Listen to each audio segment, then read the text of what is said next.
আমাদের DMS pro সফটওয়্যারের tutorial ভিডিওর আজকে দেখাবো অ্যাকাউন্টিং পার্টটা, অ্যাকাউন্টিং মডিউলটা। গত ভিডিওতে দেখেছিলাম প্রোডাকশন। অ্যাকাউন্টিং এর মডিউলটাই দেখেন। প্রথম হচ্ছে অ্যাকাউন্টিং ড্যাশবোর্ড, অ্যাকাউন্ট ড্যাশবোর্ডে আমরা দেখতে পাচ্ছি যে এখানে লিকুইড ক্যাশ, মানে এই ব্রাঞ্চের জন্য লিকুইড ক্যাশ কত আছে, যে ব্রাঞ্চটা আমরা সিলেক্ট করে রাখছি। বা চাইলে আমাদের দেখেন এখানে ব্রেকডাউনে ব্রাঞ্চ ওয়াইজ আমাদের cash in hand, bank asset, receivable amount এবং টোটাল ভ্যালুয়েশন এখানে দেওয়া আছে।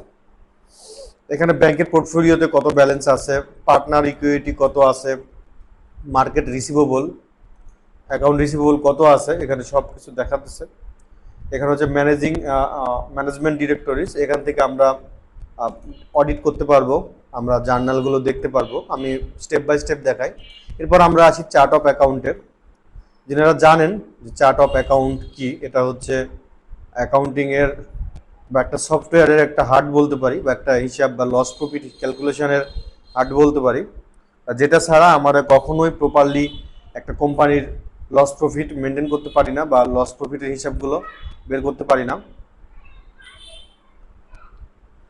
আচ্ছা, এখানে আমি দেখতে পাচ্ছি যে চার্ট অফ অ্যাকাউন্টিংয়ের মধ্যে আমাদের প্রায় 97টা অ্যাকাউন্টিং আছে, যেখানে 34 হচ্ছে অ্যাসেট, 15 হচ্ছে লায়াবিলিটি, 10টা আছে ইনকাম এবং 27টা আছে এক্সপেন্স। আমি এগুলো সবগুলো কলাপস করে দেখি। দেখেন এগুলো এগুলো আমাদের পাঁচটা হচ্ছে মূল অ্যাকাউন্টিং। এর আন্ডারে আমাদের সাবগুলো থাকে, যেমন ক্যাশ ইন হ্যান্ড, ব্যাংক, মানে অ্যাসেটগুলো কি কি থাকে, টোটাল অ্যাসেটগুলো এখানে কত ব্যালেন্স আছে না আছে সব কিছুগুলো এখানে মেনটেন করা যায় অ্যাসেটগুলো। এখানে লায়াবিলিটি মানে হচ্ছে কি পরিমাণ টাকা আপনার কাছ থেকে পাবে, মানে কি পরিমাণ টাকা আপনি দেনা আছেন, লায়াবিলিটি, এটাকে আমরা লায়াবিলিটি বলি। এটা ইকুইটিটা হচ্ছে আপনার কি পরিমাণ ক্যাপিটাল আছে, আপনার পার্টনার কি পরিমাণ ইনভেস্ট করছে। মানে মেন কথা হচ্ছে ইনভেস্টমেন্ট যেটা আছে, মানে আপনি কত টাকা ক্যাপিটাল হিসেবে ঢুকাইছেন, বিজনেসে ইনভেস্ট করছেন, এটা আমরা ইকুইটি বলি। আর ইনকামটা হচ্ছে যে আমরা কিভাবে ইনকাম করি, যেমন সেলস করলে রেভিনিউ আসে, লেট ফি, ইনভেন্টরি অ্যাডজাস্টমেন্ট, বা বিভিন্ন দিক থেকে বিভিন্ন লেজার থেকে আমাদের ইনকামগুলো আসে, এখানে সব কিছুগুলো এখানে দেওয়া আছে। এক্সপেন্স দেখেন আমাদের কোন কোন খাত থেকে খরচ হয়, এই খরচের খাতগুলো এখানে সব কিছুগুলো আছে, এখানে দেওয়া আছে, এবং এই অ্যাকাউন্টিংয়ের একটা করে হেড দেওয়া আছে। সো আমাদের এই অ্যাকাউন্টিংটা অটো জেনারেট হবে। আপনি চাইলে এই অ্যাকাউন্টিংটা নিজের হাতে তৈরিও করতে পারেন, এখান থেকে বানিয়ে নিতে পারবেন, বানিয়ে নেওয়া যায়। আপনার যদি বানিয়ে না নেন তাহলে অটোমেটিকলি অ্যাকাউন্টিংয়ে তৈরি হবে।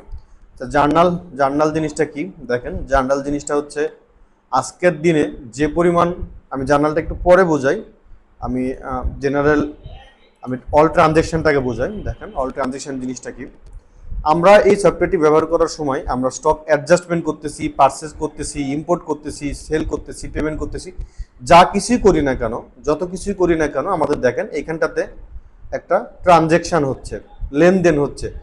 ওই লেনদেনটা আমাদের অ্যাকাউন্টিংয়ে কিভাবে হিট করতেছে আমরা এখান থেকে দেখতে পারি। যেমন র ম্যাটেরিয়াল, যখন আমরা এটাকে স্টক অ্যাডজাস্টমেন্ট করব, তখন আমাদের র ম্যাটেরিয়াল স্টক এটা হচ্ছে ডেবিট হবে 2000 টাকা, 200 টাকা, ক্রেডিট হবে ইনভেন্টরি থেকে, ক্রেডিট হবে 200 টাকা।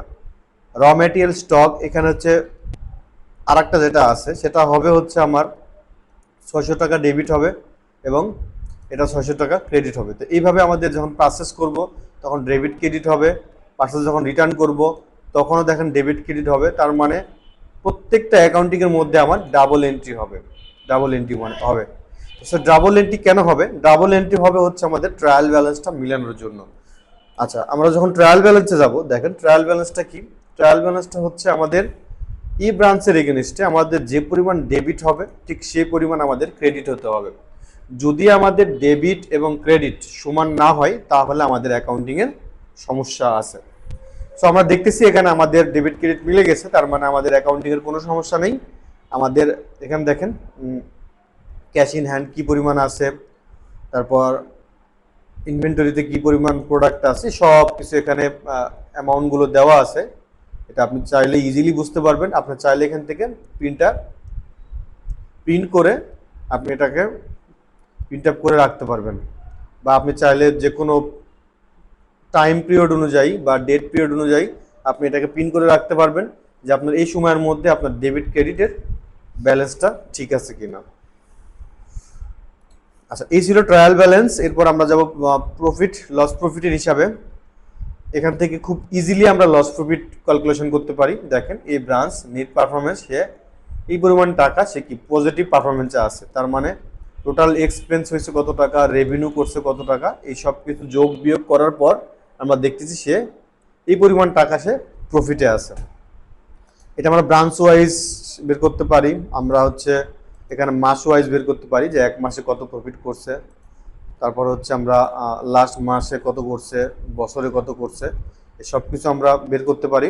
দেখেন, এই ব্রাঞ্চের লাস্ট মাসে আমরা কত টাকা প্রফিট করছি সেটা আমাদেরকে এখানে দেখাবে। আচ্ছা, এরপর আমরা ট্রায়াল ব্যালেন্স দেখলাম, প্রফিট লস দেখলাম, আমরা জেনারেল লেজারটা দেখি।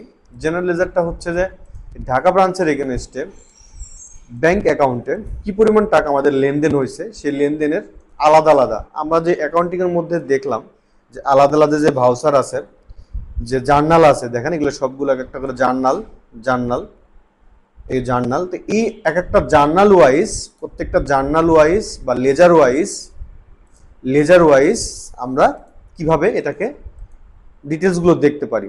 যেমন আপনাদের পার্টনার ইনভেস্টমেন্ট, দেখেন সে এই পার্টনার ইনভেস্টমেন্টে সে কত টাকা পার্টনার ইনভেস্টমেন্ট করছে, কোনো টাকায় পার্টনার ইনভেস্টমেন্ট করে নাই। যদি আমরা ডেটটাকে বাড়িয়ে দিই তবুও আসে নাই, আমরা ফিক্সড অ্যাসেটটাকে ফিক্সড করি। দেখেন, ফিক্সড অ্যাসেট অনুযায়ী আমাদের কিছু ফিক্সড অ্যাসেট আছে, কত টাকার অ্যাসেট আছে আমরা এখানটাতে দেখতে পারবো। সো এইভাবে আমরা জেনারেল লেজারগুলো রিপোর্ট দেখতে পারি। এবার জার্নাল এন্ট্রি, জার্নালটা হচ্ছে আমরা যে অটোমেটিকলি যে ডেবিট ক্রেডিটটা হচ্ছে, ওই ডেবিট ক্রেডিটটা আমরা চাইলে এখান থেকে ম্যানুয়ালি করতে পারি। এখান থেকে ম্যানুয়ালি আমরা কত টাকা ডেবিট করব, কত টাকা ক্রেডিট করব, এটা আমরা ম্যানুয়ালি জার্নালগুলোকে এন্ট্রি দিতে পারি। সো জার্নাল এন্ট্রি দিতে গেলে অবশ্যই আপনাকে অ্যাকাউন্টিং জানতে হবে যে আমরা কোনটাকে ডেবিট করব, কোনটাকে ক্রেডিট করব। এটাকে জানার পর অবশ্যই আপনি জার্নালগুলো এন্ট্রি করতে পারবেন।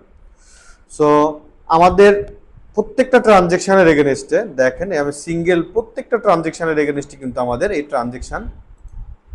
ট্রানজেকশনটা তৈরি হয়, ট্রানজেকশনের মানে চার্ট অফ অ্যাকাউন্টটা তৈরি হয়। আমাদের প্রত্যেকটা ট্রানজেকশনে আমাদের চার্ট অফ অ্যাকাউন্টে হিট করে এবং রিয়েল টাইম সে ব্যালেন্সটাকে আপডেট করে এবং ব্রাঞ্চ ওয়াইজ সে ব্যালেন্সটাকে আপডেট করে। সো এই ছিল আমাদের অ্যাকাউন্টিং মডিউল হচ্ছে আমাদের সফটওয়্যারের সবচেয়ে ইম্পর্টেন্ট একটা পার্ট। আপনি চাইলে এই সফটওয়্যারটাই মানে চাইলেও আপনি ভুল করতে পারবেন না, এরকম সিচুয়েশন। আপনি অ্যাকাউন্টিংয়ে হিসাবে একদম পারফেক্ট হিসাব আসবে, এখানে 1 টাকারও হিসাব কম বেশি আসবে না। আমি যদি দেখেন এখানে আর একটা ইম্পর্টেন্ট বিষয় হচ্ছে, এখানে রাউন্ড একটা ফিগার আছে। যখন কোনো পেমেন্ট হয় দেখা যায় যে 82 টাকা 82 পয়সা আমাদের অ্যামাউন্ট বিল আসছে, বাট 82 পয়সা আমরা নিচ্ছি না। সো ওই 82 পয়সা যে নিচ্ছি না, এই 82 পয়সার জন্য আমাদের টোটাল কত টাকা আমাদের রাউন্ড হচ্ছে দিন শেষে বা বছর শেষে, এই রাউন্ডের হিসেবে আমরা এখানে রাখতেছি। ধন্যবাদ আমাদের অ্যাকাউন্টিংয়ের ফিচারটা দেখার জন্য। আর যদি বিস্তারিত অ্যাকাউন্টিং সম্বন্ধে জানতে হয় আপনি অবশ্যই আমাদেরকে কল করবেন, বিস্তারিত জানার জন্য আমাদের সাপোর্ট নাম্বারে ফোন দিবেন, অথবা আমাদের এখানে ফুল টিউটোরিয়াল ভিডিও আছে, আপনি অন্যান্য ভিডিও দেখলেও ফুল সফটওয়্যার সম্বন্ধে জানতে পারবেন।